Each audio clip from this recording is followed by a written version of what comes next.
Vamos a orar para tener este tiempo de reflexión a nuestro Dios.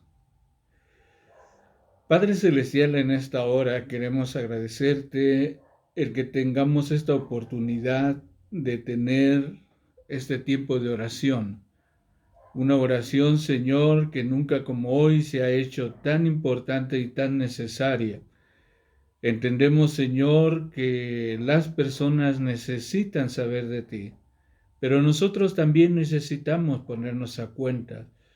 Así es de que, Padre Celestial, te ruego que tengas a bien ayudarme, Señor, para exponer tu palabra. Exponerla, Señor, de tal manera que venga a influir en nuestro corazón y en nuestra mente sobre cada uno de nosotros. Padre Celestial, en esta hora meditamos tu palabra en el nombre de nuestro Señor Jesucristo. Amén. Bien, mis amados hermanos, como les decía, vamos a estar estudiando el libro del profeta Oseas. Entonces, si alguien desea en casa ir leyendo los diferentes capítulos, de esto va a tratar nuestra reflexión. Así es de que lo primero, dice el versículo 1, que esta palabra que se va a pronunciar, se pronuncia en los tiempos de los reyes. Y esto va a ser el contexto que se va a dar dentro del estudio y la profecía que Dios va a expresar. Y entonces va a hablar acerca de un personaje de nombre Oseas y da las indicaciones quién es él, particularmente quiénes son sus padres o quién es su padre, quién es él, y esto es lo que vamos a analizar en este día. Versículo número 2. Oseas, capítulo 1, versículo 2. Y quiero que noten lo primero. El principio de la palabra de Jehová por medio de Oseas. Dijo Jehová a Oseas. Hasta aquí quiero hacer la primera mención. Una de las cosas importantes que vamos a encontrar aquí en esta reflexión es que viene la palabra de Jehová al profeta Oseas. Este dato es muy importante porque constantemente lo vamos a encontrar en la Biblia. Constantemente vamos a encontrar que el Señor es el que habla primero a una persona. Quiero comentarles que muchos de nosotros como pastores, como estudiosos de la Biblia, algo que tenemos que aprender es a que primero la palabra debe llegar a nuestra vida. Ahora, vean lo siguiente. Voy desde el inicio. El principio de la palabra de Jehová por medio de Oseas. Dijo Jehová a Oseas: ve, tómate una mujer de fornicaria. Noten ustedes, hermanos, que no le está diciendo el Señor: te voy a dar una profecía, una palabra, para que se la digas a las demás personas. No dice así el texto, sino dice el texto: ve y tómate por mujer, dice, a una mujer de fornicación. Muchos de nosotros, hermanos, a veces quisiéramos pensar que hoy en día la gente necesita conocer de Dios. Y eso es verdad, las personas necesitan conocer de Dios. Pero algo que se está presentando en el profeta Oseas, noten ustedes que en primer lugar la profecía llega al profeta Oseas y Dios le dice lo que quiere de él. No le dice ve y di. sino está expresando una idea muy diferente y le dice, ve y toma. Qué importante es para nosotros entender esto. Es muy fácil, ¿verdad? Es muy sencillo. A veces decimos esta expresión, compartir la responsabilidad. Y decimos, nosotros estamos así porque el mundo ha pecado, porque el mundo está mal, porque el mundo está lejos de Dios, y evadimos esa responsabilidad. En el caso del profeta, el Señor viene a él primero y en segundo lugar le dice, ve y haz. Eso es interesante en el texto. Ahora, ¿qué es lo que se le pide que haga? Y lejos de lo que nosotros a veces quisiéramos hacer, es que se nos hable bien, que se nos den bendiciones, recibir de Dios solo actos de misericordia, recibir de Dios mucha prosperidad, salud. Eso es lo que quisiéramos escuchar. Por eso cuando uno se acerca a las redes, uno va a encontrar que las personas, que muchos cristianos comparten, pero comparten muchas bendiciones. Dios va a sanar la tierra. Dios te va a dar salud. No va a tocar plaga en tu casa. Y eso es muy bonito de escuchar. Pero aquí en el texto que estamos haciendo referencia, a Oseas se le pide algo que la verdad ningún autor se atreve a decir cómo es agradable, bonito, no, porque tiene que tomar por esposa a una mujer de fornicación. Qué interesante, qué difícil. Y tal vez algunos de nosotros podríamos añadir, qué terrible es escuchar estas palabras. Tómate para ti una mujer de fornicación. Palabras duras, palabras difíciles, palabras que cuestan trabajo digerir. Ahora imagínense a la sociedad alrededor del profeta, de aquel que está hablando en el nombre de Jehová, que tenga que ir con esta mujer y que se case con ella. ¿Qué pensaría la sociedad? Es para pensarse. Y todavía más. ¿Recuerdan ustedes que una de las cosas que enorgullecía a los judíos eran las generaciones, los hijos que vienen después, porque a través de sus hijos sus nombres no van a ser borrados? Aquí tiene 3 hijos. ¿Cómo se llaman? Jezreel, ¿verdad? Dice el texto, Lo Ruama, y luego por último, Lo Ami. 3 hijos que están orientados al sentido de decir, no son mi pueblo, no hallarán misericordia y la ira del Señor. Cuando nosotros como padres buscamos nombre a nuestros hijos, ¿qué nombre les pondremos? ¿Qué nombre buscamos? Y a veces buscamos nombres bonitos, ¿no?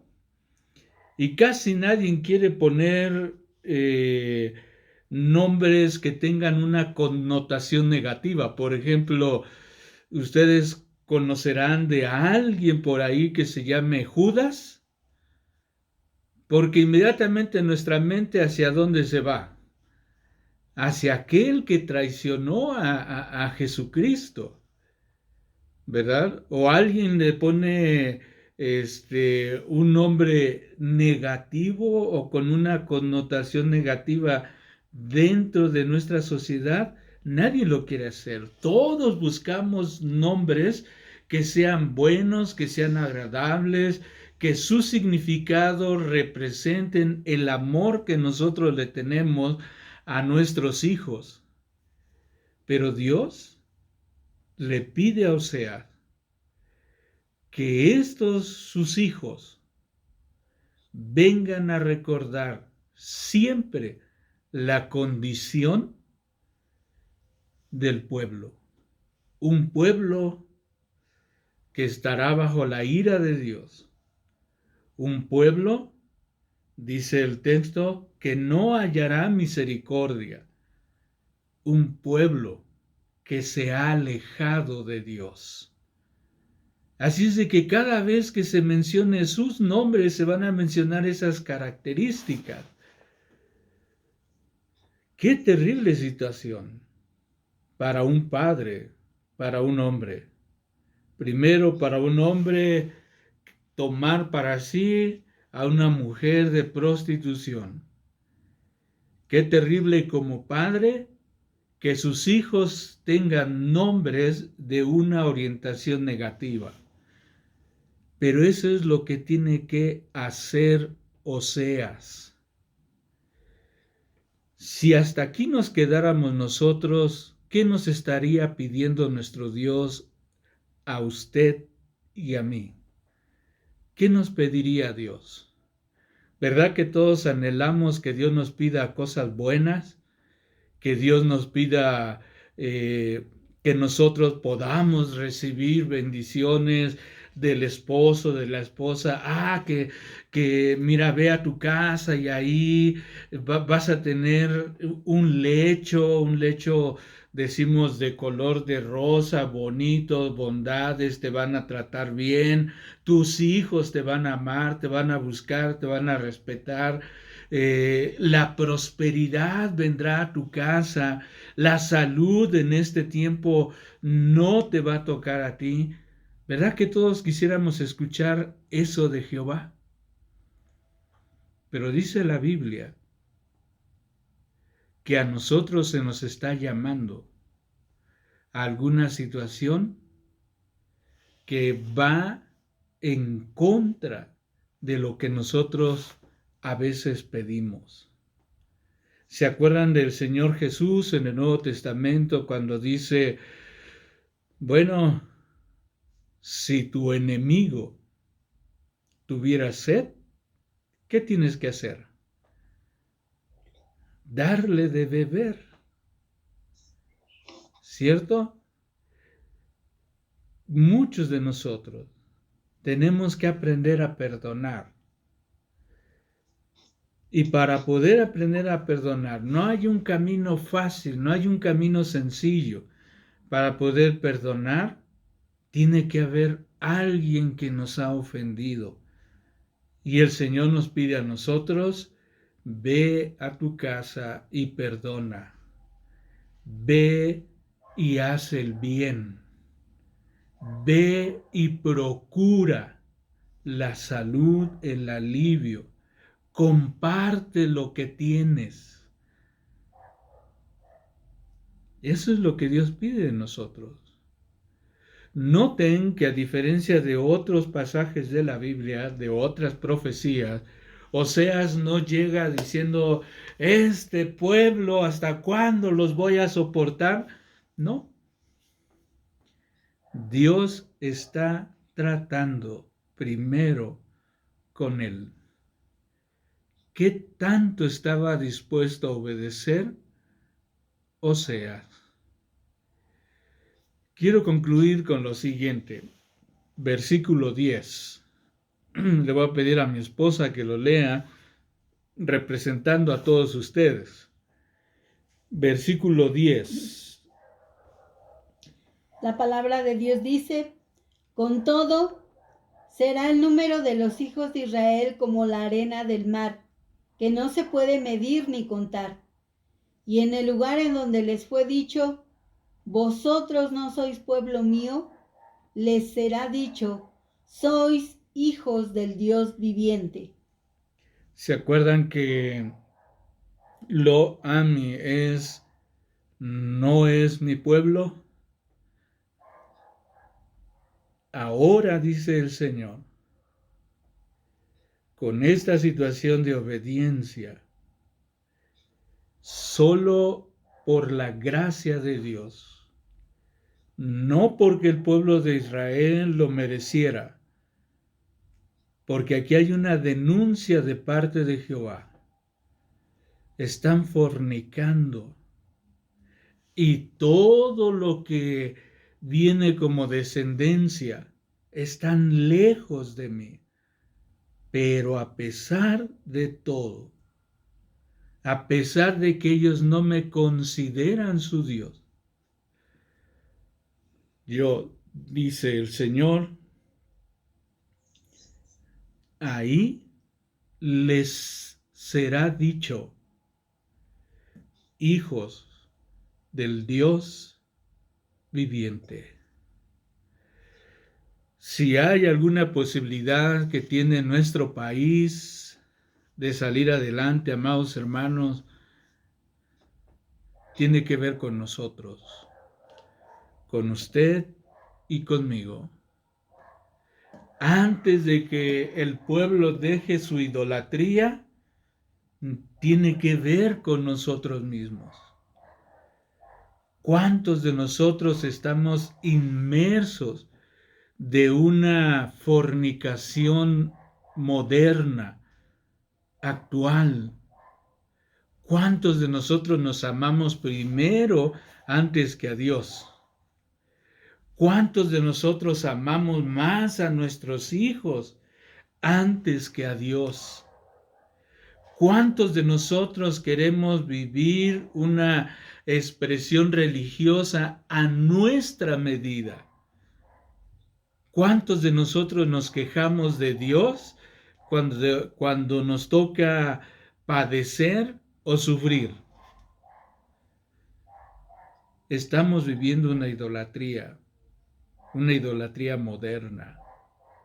Por eso, mis amados hermanos, nadie puede compartir si Dios no ha venido a él. Es lo que pasó con Oseas. El Señor vino a Oseas y le dijo, ve y toma para ti mujer de fornicación. Y él tuvo que obedecer. Él obedeció. Sus hijos le recordaran cada día la condición de un pueblo que está lejos. Sin embargo, es ahí donde podemos encontrar, dice el texto, que cuando ya dejaron de buscar a Dios, ahí les será llamados hijos del Altísimo. Por eso, mis amados hermanos, quiero reiterarles, en primer lugar, nadie puede compartir lo que no tiene. Nadie puede compartir del amor de Dios si no ha sentido el amor de Dios en su vida. Nadie puede compartir el obedecer a Dios si nosotros no estamos dispuestos a obedecer a nuestro Dios.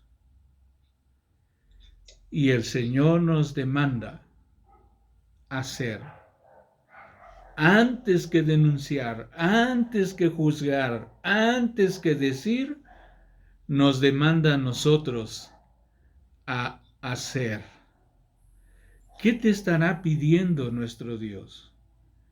¿Qué nos estará pidiendo de manera personal o de manera familiar? ¿Qué nos estará pidiendo nuestro Dios?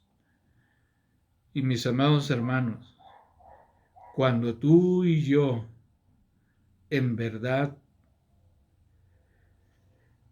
obedezcamos a Dios en respuesta de lo que Él ha hablado en nuestras vidas, el mundo buscará a Dios, porque nosotros vendremos a ser ese testimonio vivo de cómo se debe amar y obedecer a nuestro Dios. Así de que, amados hermanos, me gustaría que oráramos cada uno de nosotros. ¿Por qué Dios nos ha bendecido a nosotros hasta este día? ¿Por qué? ¿Por qué Dios nos ha prosperado? ¿Por qué Dios nos ha dado la salud? ¿Será que somos mejores que otros? ¿O que la gracia del Señor quiere manifestarse en nuestras vidas?